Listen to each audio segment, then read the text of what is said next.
이 시간 제 목소리를 듣고 계신 여러분께 묻고 싶습니다. 여러분은 지금 평안하십니까? 여러분의 신앙생활은 아무런 갈등도 없고 모든 것이 순조로우며 그저 평화롭기만 합니까? 만약 여러분이 나는 아무런 문제도 없고 마귀의 공격도 느끼지 못한다고 대답한다면 저는 여러분께 감히 그리고 떨리는 마음으로 말씀드립니다. 여러분은 지금 가장 위험한 상태에 빠져 있습니다. 아니, 어쩌면 여러분은 이미 패배하여 포로가 된 상태일지도 모릅니다. 죽은 자는 고통을 느끼지 못하기 때문입니다. 사랑하는 여러분, 이것은 단순히 듣기 좋은 덕담을 나누는 자리가 아닙니다. 이것은 생사가 달린 문제입니다. 아니, 육체의 생사를 넘어 영원한 운명이 걸린 문제입니다. 우리는 지금 보이지 않는 세계에서 벌어지는 거대한 전쟁, 피 튀기는 영적 전투의 한복판에 서 있습니다. 이 긴박한 진리를 깨닫지 못한다면 여러분은 신앙이라는 이름으로 종교 노름을 하고 있는 것일 뿐입니다. 본격적인 진리의 심해로 들어가기 전 이 타협 없는 복음의 선포가 계속되어야 한다고 믿으신다면 지금 구독과 좋아요를 눌러주십시오. 이것은 단순한 클릭이 아닙니다. 이 혼탁한 시대, 거짓된 평안이 넘쳐나는 세상 속에서 나는 달콤한 거짓말보다 쓴 진리를 택하겠다는 여러분의 거룩한 결단이 될 것입니다. 오늘 우리가 함께 나눌 말씀은 에베소서 6장에 기록된 사도 바울의 피 끓는 외침입니다. 자, 이제 인간의 모든 생각을 내려놓고 하나님의 말씀 앞으로 나아갑시다. 오늘날 현대교회의 가장 큰 비극이 무엇인지 아십니까?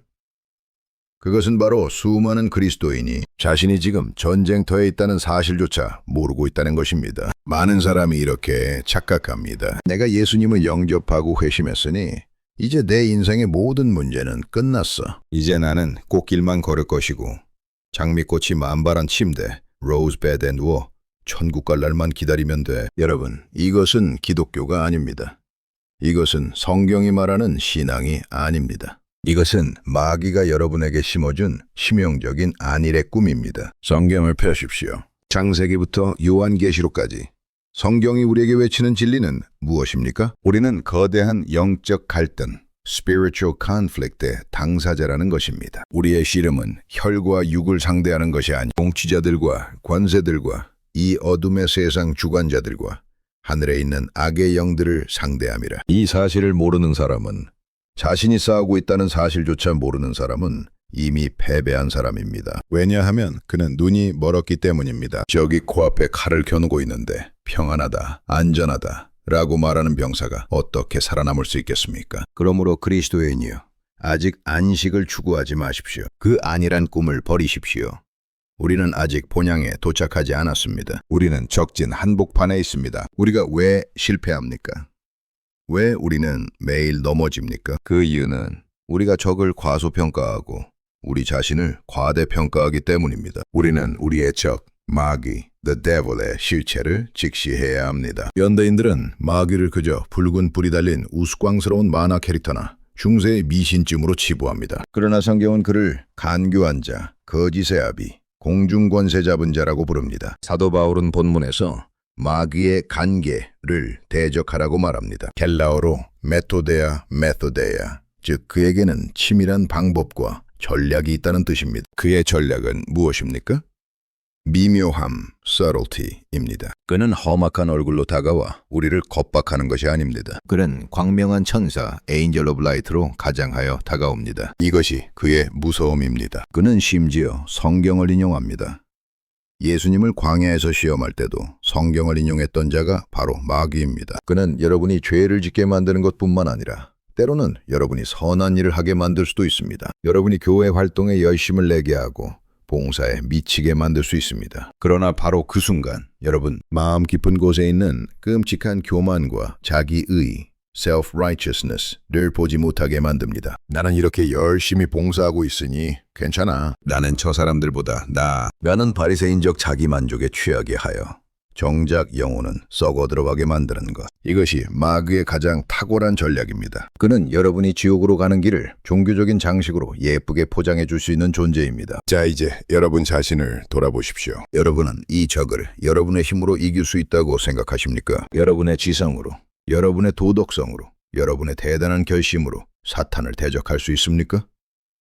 나는 이제부터 착하게 살 거야. 나는 매일 성경을 읽을 거야 라는 결심으로 그를 이길 수 있습니까? 천만의 말씀입니다. 불가능합니다. 첫사람 아담을 보십시오. 그는 죄가 없는 상태, 완벽한 상태에서 창조되었습니다. 그는 우리보다 훨씬 뛰어난 지성과 도덕적 능력을 갖추고 있었습니다. 그러나 마귀는 그 완전했던 아담조차 무너뜨렸습니다. 그를 타락의 구렁텅이로 몰아넣었습니다. 하물며 죄 가운데 태어나 죄악 중에 잉태되어 본질적으로 부패하고 연약하며 마음이 만물보다 거짓되고 부패한 우리들이 어떻게 맨몸으로 그를 당해낼 수 있겠습니까? 우리는 여기서 영적인 막다른 골목, 데드 엔드에 도달해야 합니다. 나의 힘, 나의 수양, 나의 종교적 열심, 나의 철학. 이 모든 것이 거대한 영적 세력 앞에서는 태풍 앞에 촛불과 같으며 바람에 날리는 겨와 같다는 처절한 절망감을 맛보아야 합니다. 오호라, 나는 곤고한 사람이로다. 이 사망의 몸에서 누가 나를 건져내랴. 이 탄식이 터져나오지 않는다면 여러분은 아직 기독교가 무엇인지 모르는 것입니다. 여러분 스스로에게는 소망이 없습니다. 여러분의 자원으로는 이 전쟁에서 1초도 버틸 수 없습니다. 이것을 인정하십시오. 철저히 절망하십시오. 그러나 하나님께 감사하리로다. 사도 바울은 우리를 이 끔찍한 절망의 구덩이 속에 버려두지 않습니다. 그는 우리에게 승리의 유일한 길이 있다고 선포합니다. 주 안에서와 그 힘의 능력으로 강건하여지고 마귀의 간계를 능히 대적하기 위하여 하나님의 전신갑주 The whole armor of God을 입으라. 여기서 가장 중요한 단어는 하나님의 of God입니다. 이 갑옷은 인간이 만든 것이 아닙니다. 여러분이 수행을 통해 만들어내는 갑옷이 아닙니다. 이것은 하나님께서 친히 준비하시고 하나님께서 공급하시는 provided by God 갑옷입니다. 로마 가톨릭의 수도원 주의를 보십시오. 그들은 세상을 등지고 금식하고 고행하며 스스로의 경건을 쌓아 마귀를 이기려 했습니다. 내가 금욕하면 이길 수 있다고 믿었습니다. 그러나 바울은 골로새서에서 그런 것들은 자의적 숭배와 겸손이며 육체에 따르는 것을 금하는 데는 조금도 유익이 없다고 일갈했습니다. 인간의 방법으로는 안 됩니다. 우리가 만든 무기로는 마귀의 비웃음만 살 뿐입니다. 우리가 입어야 할 갑옷은 하나님이 주시는 선물입니다. 그리고 그것은 전신, 홀, 갑옷이어야 합니다. 어느 한 부분만 가려서는 안 됩니다. 머리부터 발끝까지 하나님이 주시는 것으로 완전히 무장해야 합니다. 마귀는 우리의 가장 약한 고리를 정확히 알고 공격할 것이기 때문입니다. 많은 사람이 저에게 묻습니다. 목사님, 문제가 생기면 그냥 기도만 하면 되는 것 아닙니까?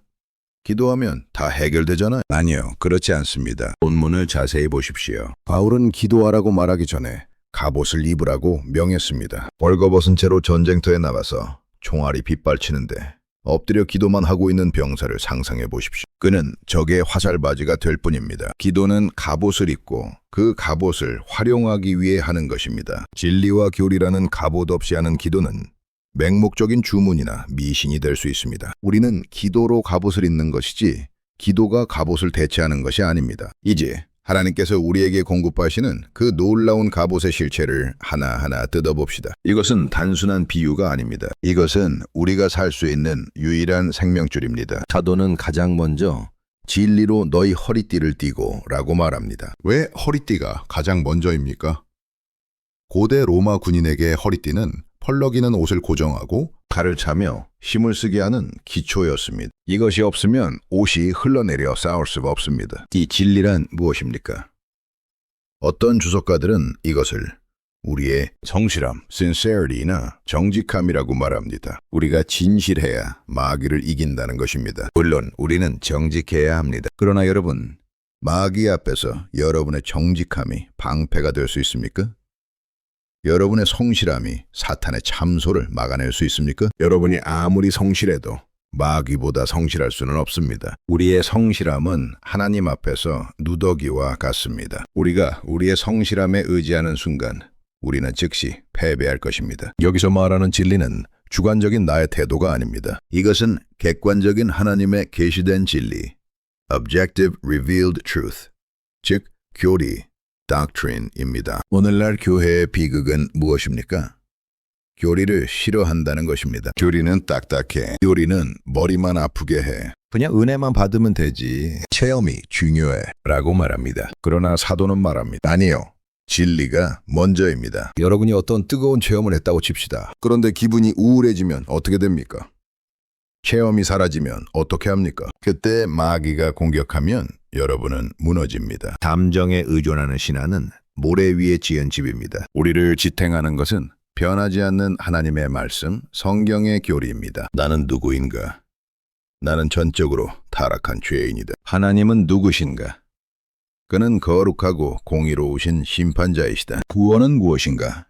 오직 은혜로 주어지는 것이다. 이 기본적인 성경적 세계관, 즉 교리로 무장하지 않은 사람은 영적 전쟁에서 백전백패합니다. 베드로 사도가 말한 무식하고 굳세지 못한 자들이 바로 교리가 없는 자들입니다. 여러분, 감정에 의존하지 마십시오. 체험에 의존하지 마십시오. 오직 변하지 않는 하나님의 말씀, 그 진리의 허리띠를 단단히 매십시오. 이것이 승리의 기초입니다. 두 번째는 의의 호심경을 붙이는 것입니다. 호심경, breastplate는 심장과 폐, 생명과 직결된 장기를 보호합니다. 마귀는 우리의 심장을 노립니다. 그의 주특기는 무엇입니까?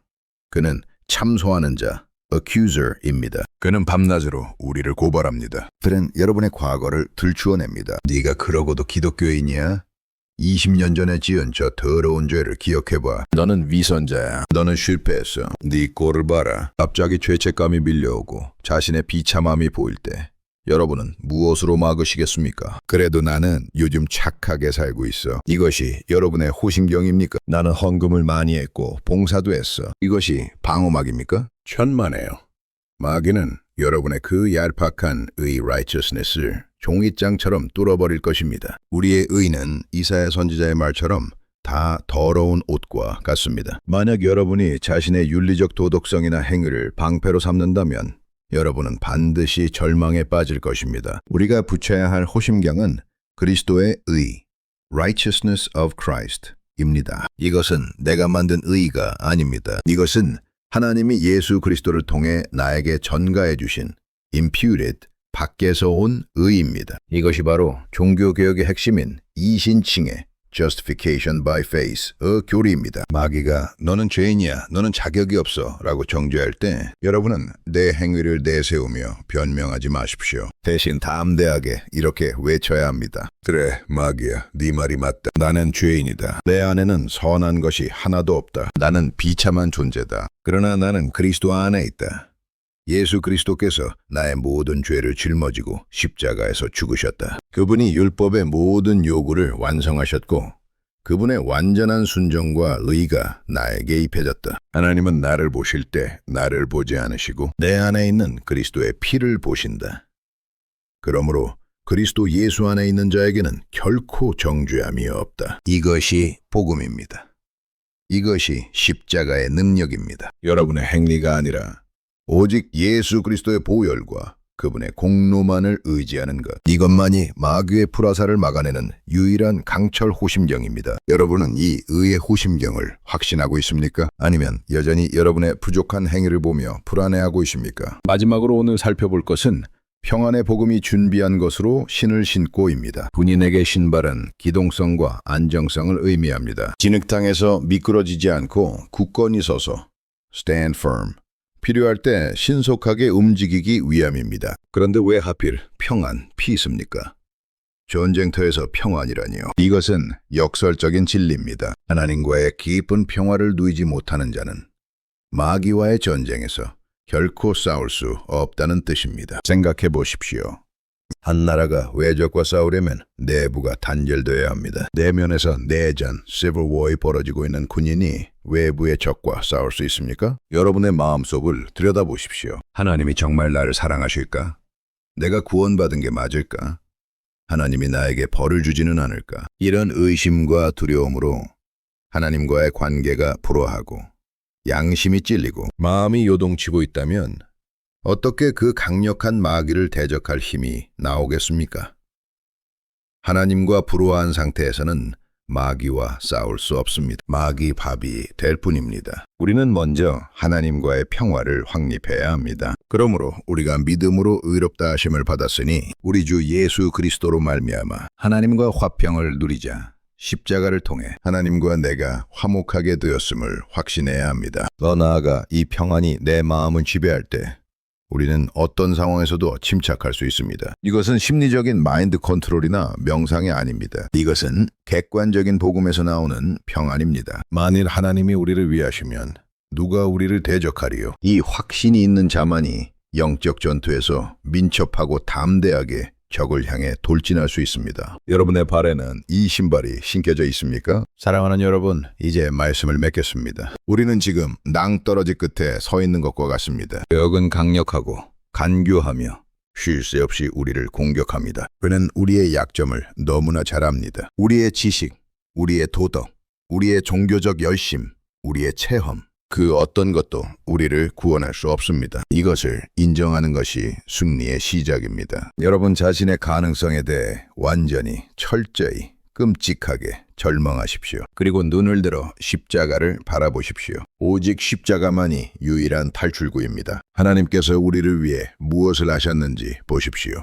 하나님은 우리에게 빈손으로 싸우라 하지 않으셨습니다. 그분은 진리의 말씀을 계시해 주셨습니다. 그분은 당신의 아들의 흠없는 의를 우리에게 옷 입혀 주셨습니다. 그분은 우리에게 세상에 줄 수 없는 평안을 주셨습니다. 이 모든 것은 주 안에서, 오직 예수 그리스도 안에서만 발견됩니다. 여러분은 지금 이 전신갑주를 입고 있습니까? 아니면 세상의 헛된 옷, 자기 의라는 냄새나는 누더기를 걸치고 있습니까? 지금 이 시간 여러분의 낡은 옷을 벗어버리십시오. 그리고 하나님이 값없이 은혜로 주시는 그리스도의 전신갑주를 믿음으로 입으십시오. 마귀가 여러분을 참소할 때, 율법이 여러분을 정죄할 때, 여러분의 양심이 여러분을 괴롭힐 때 변명하지 말고 오직 십자가 뒤로 숨으십시오. 예수 그리스도의 피 묻은 십자가만이 우리의 유일한 피난처요, 유일한 승리의 깃발입니다. 깨어 있으십시오. 기도하십시오. 진리를 붙드십시오. 그리하여 그날에, 주님 앞에서는 그 영광스러운 날에 내가 선한 싸움을 싸우고 나의 달래밟기를 마치고 믿음을 지켰다고 고백하는 저와 여러분이 되기를 우리 주 예수 그리스도의 이름으로 축원합니다. 아멘. 오늘 이 말씀이 여러분의 잠든 영혼을 흔들어 깨웠다면 주저하지 말고 구독과 좋아요를 눌러주십시오.